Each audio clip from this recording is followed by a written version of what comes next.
అదే RTV app వార్తల్ని క్షణాల్లో చదివే అవకాశం ఉంటుంది. ఒక న్యూస్ పేపర్, ఒక టెలివిజన్ ఛానల్ మీ చేతుల్లో ఎప్పుడూ ఉంటాయి. ఈరోజు తెలంగాణ రాష్ట్రంలో కాంగ్రెస్ ప్రభుత్వం ఏర్పడ్డ తర్వాత గత సంవత్సరాన్నర కాలంలో చాలా వింత పరిస్థితులు ప్రజలందరూ కూడా గమనిస్తున్నారు. ఒకవైపు వీళ్ళు 6 గ్యారెంటీలు సంవత్సరంలోనే అమలు చేస్తా అని చెప్పి దాన్ని అమలు చేయలేకపోగా మొన్నటికి మొన్న ఒక మీటింగు కేంద్రంగా ఈ రాష్ట్ర ముఖ్యమంత్రి నన్ను కోసినా పైసలు రావు, ఎక్కడ పైసలు లేవు, ఎవడు అప్పు ముట్టట్లేదని చెప్పేసి ఆయన మాట్లాడడాన్ని నిజంగా ఈరోజు గ్రామాలలో ప్రజలందరూ కూడా చీదరించుకుంటున్న విషయాన్ని కాంగ్రెస్ నాయకులందరూ కూడా గమనిస్తున్నారు, ఇబ్బంది పడుతున్నారు. మా ముఖ్యమంత్రి ఇట్లా మాట్లాడకుండా ఉండాల్సిందని వాళ్ళు కూడా ఏం చేయాలో పాలుపోక ఇబ్బందులు పడుతున్నారు. ఒకవైపు ప్రజలేమో చాలా భయానికి లోనవుతారు. ఒకవైపు వీళ్ళు సంక్షేమ పథకాలు అమలు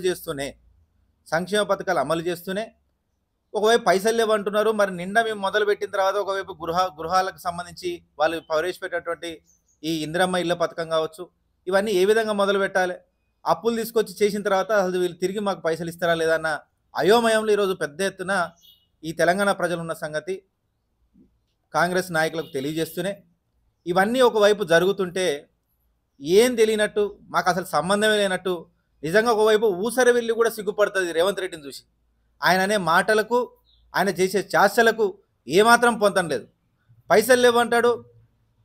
ఈ మిస్ వరల్డ్ పోటీల పేరుతోటి దాదాపు 200 కోట్లతోటి ఇక్కడ తెలంగాణలో అసలు గతంలో బీఆర్ఎస్ ప్రభుత్వం ఏం చేయలేదనుకుంటేనే ఇక్కడ బీఆర్ఎస్ ప్రభుత్వం హయాంలో కట్టించినటువంటి కేసీఆర్ గారి హయాంలో కట్టించినటువంటి బుద్ధవనానికి ఇక్కడ ఆ కాంపిటీషన్ సంబంధించిన సుందరిమణులు అందరినీ తీసుకొచ్చింది. ఇక్కడ కేసీఆర్ గారు కట్టినటువంటి అందాలన్నిటి కూడా చూపిస్తుంటే అక్కడ ఉన్న వాళ్ళు కూడా ఎవరు కట్టిరంటే ఇది కేసీఆర్ కట్టిరని చెప్పినారంట. ఇక్కడి నుంచే యాదాద్రి తీసుకుపోయినారు. యాదాద్రి మొత్తం బాగుంది, ఇదెవరు చేసిరంటే ఇది కేసీఆర్ అనే వ్యక్తి ఇక్కడ మొదటి ముఖ్యమంత్రి, ఆయన చేసిరని మళ్ళీ వాళ్ళకి చెప్పినారంట. అక్కడి నుంచి మళ్ళీ సీదా తీసుకెళ్ళి సెక్రటేరియట్ తీసుకెళ్తే ఇదెవరు కట్టిరు, ఇది కూడా బాగుందంటే ఇది కూడా కేసీఆర్ చేసినంటే అసలు ఈ కేసీఆర్ ఎవరు అని చెప్పేసి ప్రతి ఒక్కరు కూడా అడగడం మొదలుపెట్టిరంట. ఈయనేమో తల పట్టుకున్నాడు, ఏం అర్థం కాక. అంటే ఒకవైపు ఈ ప్రభుత్వం వచ్చిన తర్వాత అసలు కేసీఆర్ గారు ఏం చేయలేదు అనుకుంటేనే వాళ్ళు ఈ రాష్ట్రంలో ఏదన్నా ముద్దుగా చూపించాలనుకుంటే ఒకవైపు బుద్ధవనం కానీ యాదాద్రి కానీ మన సెక్రటేరియటే వాళ్ళ దిక్కైంది. కొంచెం అదే రేవంత్ రెడ్డి గారికి కొద్దిగా సిగ్గు లజ్జ అని ఉంటే ఈ తెలంగాణ సాధించడం కోసం కేసీఆర్ గారు భారతదేశ వ్యాప్తంగా ఎక్కడ లేని విధంగా ఒక మంచి అమరవీర స్తూపం కూడా కట్టినారు, దాన్ని కూడా తీసుకుపోవాల్సి ఉండే. అతిపెద్ద అంబేద్కర్ విగ్రహం కట్టినారు, దాని దగ్గర కూడా తీసుకుపోవాల్సి ఉండే. అది కూడా జరుగుంటే నిజంగా తెలంగాణ ప్రజలు చాలా హర్షించే వాళ్ళని కూడా ఇక్కడున్న తెలంగాణ సామాజిక వర్గం ఏమనుకుంటున్నారో దానికి అనుగుణంగా మీకు తెలియజేసుకుంటాం. ప్రభుత్వం అంటేనే కుంభకోణం అని చెప్పేసి మా గౌరవ రాష్ట్ర వర్కింగ్ ప్రెసిడెంట్ కేటీఆర్ గారు ఇప్పటికీ అసెంబ్లీ సాక్షిగా A to Z ఎన్ని అక్షరాలు ఉన్నాయో అన్ని అక్షరాల పేర్ల మీద ఉన్నటువంటి మన ఈ కుంభకోణాలన్నీ కూడా కాంగ్రెస్ ప్రభుత్వం చేసినదని చెప్పేసి మా గౌరవ వర్కింగ్ ప్రెసిడెంట్ కేటీఆర్ గారు చెప్పినారు. అది ఈరోజు మా నాగార్జునసాగర్ నియోజకవర్గంలో కళ్ళగట్టినట్టు కనపడుతుంది.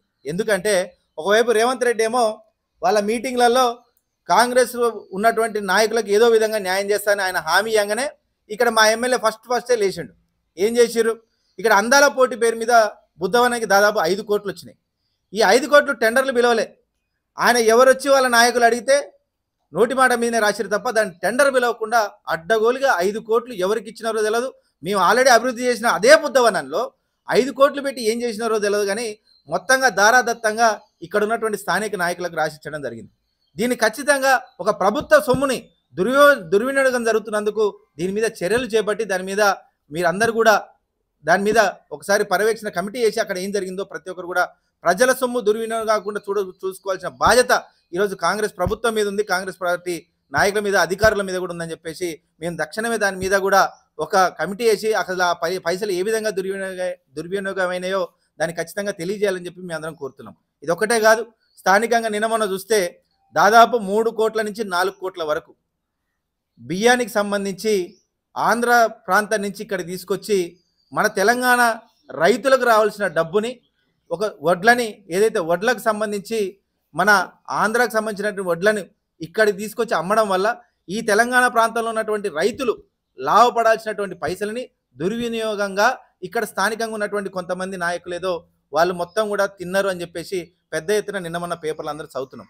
దీని మీద తక్షణమే ఒక కమిటీ వేసి దీని మీద నిజ నిర్ధారణ చేయాల్సిన అవసరం చాలా ఉంది. ఎందుకంటే ఇక్కడ స్థానికంగా చూసుకుంటే మొన్నటి వరకు ఐకేపీ కేంద్రాలల్లో ఎందుకన్నా మాకు మార్కెట్ యార్డ్ ఉంది కదా, అతిపెద్ద హాలియా మార్కెట్ యార్డ్, దాంట్లో ఆరబోసుకుంటామంటే లేదు ఇక్కడ మొత్తం ఇక్కడ స్థానికంగా ఉన్నోళ్ళే పోసినారని చెప్పి ఒక్కరంటే ఒక్కరికి కూడా ఇక్కడ స్థానికంగా ఉన్నటువంటి రైతులకు అవకాశం ఇవ్వకుండా ఆంధ్ర ప్రాంతం తీసుకొచ్చినట్టు వడ్లని అఫీషియల్గా మా హాలియా మార్కెట్లో ఆరబోసిరని చెప్పి పెద్ద ఎత్తున రైతులందరూ గోల చేస్తున్నారు.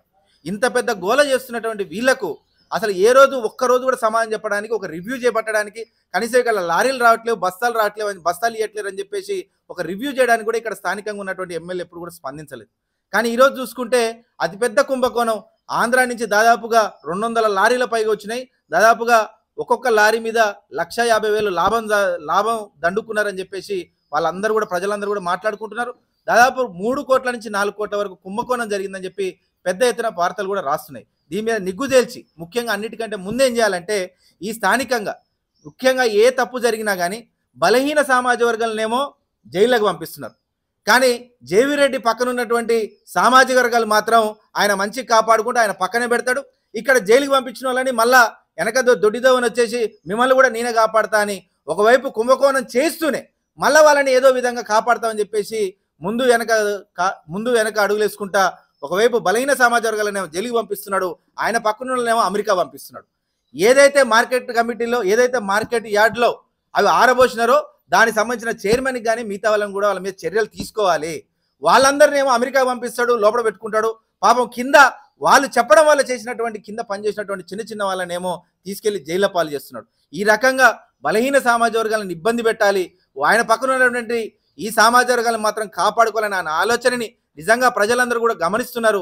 అతి పెద్ద తప్పైనటువంటి అతిపెద్ద కుంభకోణం అయినటువంటి దాదాపు ఇక్కడ 3 కోట్లు కావచ్చు, ఆ బుద్ధవనం పేరుతో దాదాపు 5 కోట్లు కావచ్చు, టెండర్లు పిలవకుండా యథేచ్ఛగా మీ ఇష్టం వచ్చినట్టు ప్రజాధనాన్ని దుర్వినియోగం చేస్తుంటే నిజంగా ఈరోజు తెలంగాణలో ఉన్నటువంటి ప్రతి ఒక్క పేదలు కూడా ఇబ్బంది పడుతుంటే దాని గురించి పట్టించుకోకుండా నీ కాంగ్రెస్ కార్యకర్తల కోసం నువ్వు ఎట్లాంటి ఇబ్బందులు తలెత్తకుండా టెండర్లు పిలవకుండా నువ్వు చేసినటువంటి ఈ దుశ్చర్యలనేది కూడా ప్రజలు కూడా గమనిస్తున్నారు. కాబట్టి ఒకవైపు స్థానికంగా ఉన్నటువంటి ఎమ్మెల్యే కూడా వీటన్నిటి మీద తగిన చర్యలు తీసుకోవడం కోసమైనా కానీ ముందుకొచ్చి వాళ్ళు చేసినటువంటి ఏదైతే ఈ కుంభకోణం ఉందో దీన్ని అసలు ఏం జరిగింది అనేది మీద ఖచ్చితంగా ప్రజలకు ముందుకొచ్చి సమాధానం చెప్పాలి.